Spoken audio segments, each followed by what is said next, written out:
Okay, so I want to talk to you a moment. There's been some interesting stuff happening recently that I think is very, very relevant. Um, a week ago, maybe, Lynn Terry from ClickNews.com did a post as well as a video talking about passion versus profit. What should you go after? There's that saying that if you go after your passion, the profits will follow.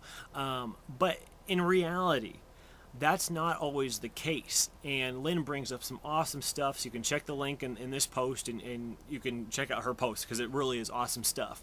But as I started thinking about that more and more, I started to see more trends, and I've been guilty of it. I think we probably all have been guilty, where it's one of those deals that if we just do what we like, we'll make money. Well, that's not always the case because not everyone is going to like what we do.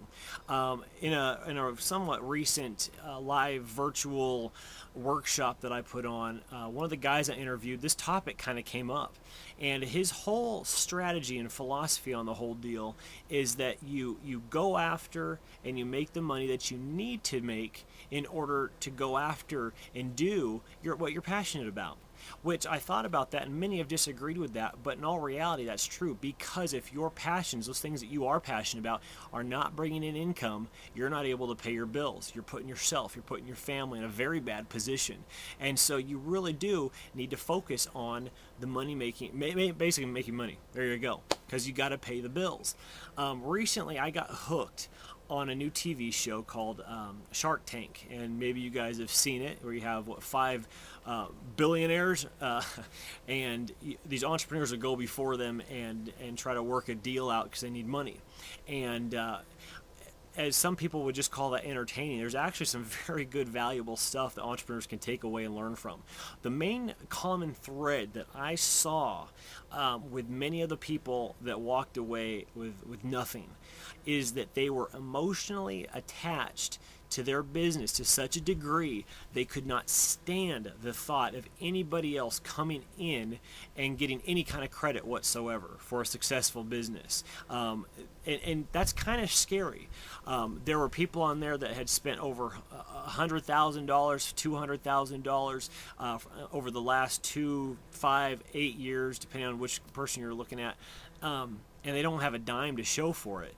And these guys offered, all right, I'll give you $1 million for 51% of your business. But they wouldn't do it. And 51%, I mean, yeah, those guys would control it and the entrepreneur wouldn't. But the thing about it is that entrepreneur probably would have made some money and paid those bills. And so when you're emotionally attached to your business, you can actually hold your business back from growing. Rich Schefren recently came out with something called the Founders Club.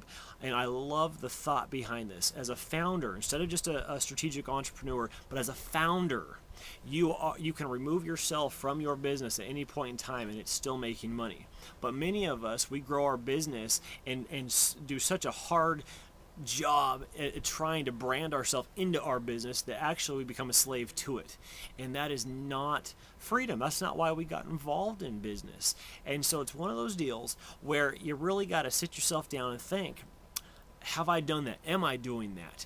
Am I following my passion? Am I failing? Or am I following my passion and succeeding? If you are, that's awesome. Keep it up. But if you're not, and there's this cycle of failing, then maybe you do need to step back, take a break, and move on to something else that is going to make the money, where you can pay your bills, where you can support your family, and then pursue those passions. So I bring that up just as a reminder, as hopefully a little bit of helpful in your own business, because I'm guilty of it, and like I said, I'm sure we all are at some point in time, doing something that did not make money because we got too emotionally involved in that thing, where you're up all night working on it, up all day working on it, have no life, don't spend time with the family, working on this thing, and then you have nothing to show for it. And so that's not what we're about, and that's not what we should be doing. We should have a lot more to show for it. So sit back and really think about it.